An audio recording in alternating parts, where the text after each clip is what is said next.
connection going for the other. Okay, we're on the afternoon break of the first day of questioning of Peter Francis. Peter Francis was the undercover police officer who infiltrated family justice campaigns, anti-racist movements between 1993 and 97. He is the only undercover police officer who's ever gone whistleblower, which he did back in 2010.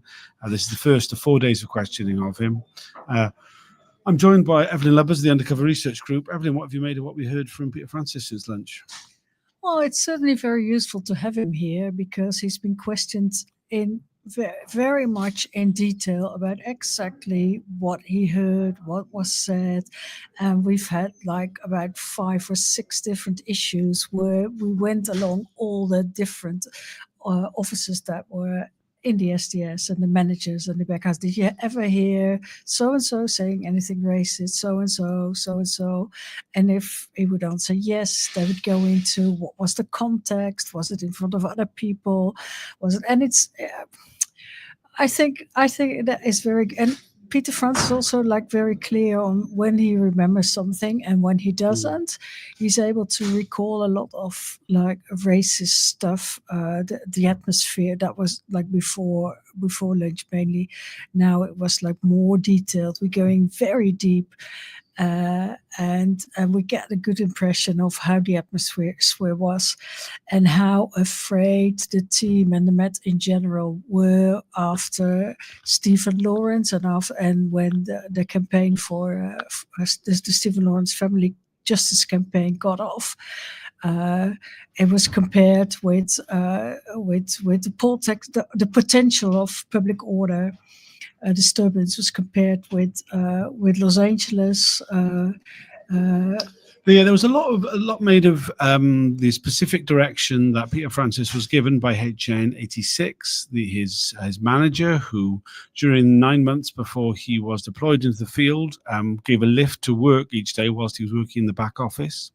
He talked at great length about the intense frustration that HN86 had, that there was a dearth of intelligence about the Lawrence family campaign coming into the SDS, and how really unprecedented this was. About the SDS were used to having information about all the campaigns that they wanted to have, and that for whatever reason, this wasn't the case with the Stephen Lawrence justice campaign, and in fact, about family justice campaigns in general.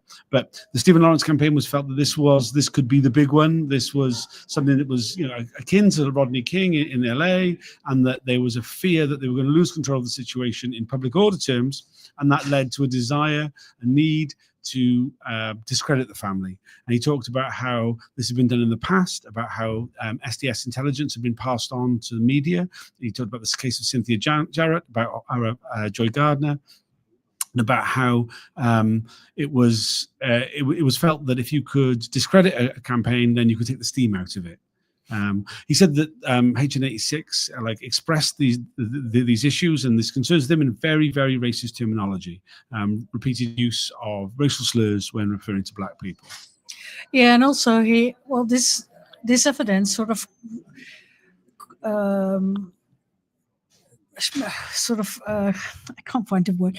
Anyway, we've heard from Black family justice campaigns that there were slurs in the press and the police leaked stuff about them, apparently untrue, just to make them seem that the people who died in the hands of the police or whose that were not being investigated, they were violent themselves or they had resisted, and more or less it was their own fault. And we've heard that sort of firsthand from experience from family members of Black justice campaigns. And now we hear from Peter Francis that indeed this had happened, and this was like a tactic or a specific quest to find smear about Black family campaigns, and that it would be used against them. And this is like we've knew all this, but to hear it like so close to each other from the family members themselves and from Peter Francis, who was in the field or in the back room back in the day, is very revealing indeed. Yeah, there's we've been taken through the transcripts of Peter Francis's appearance on Dispatches, the Channel 4 documentary that was aired in 2013, and he's been asked to explain comments that he made in that, line by line. There has been breaches today. There's been another breach this afternoon.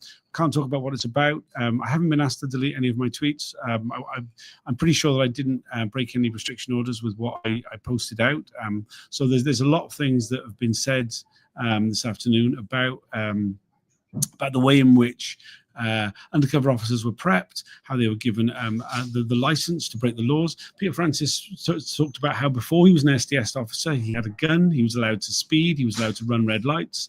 And that he assumed that when he became an SDS officer, he didn't realize that it was all being done on the back of a fag packet. He thought that he was allowed, that the law breaking that he was given authorization to do was properly authorized.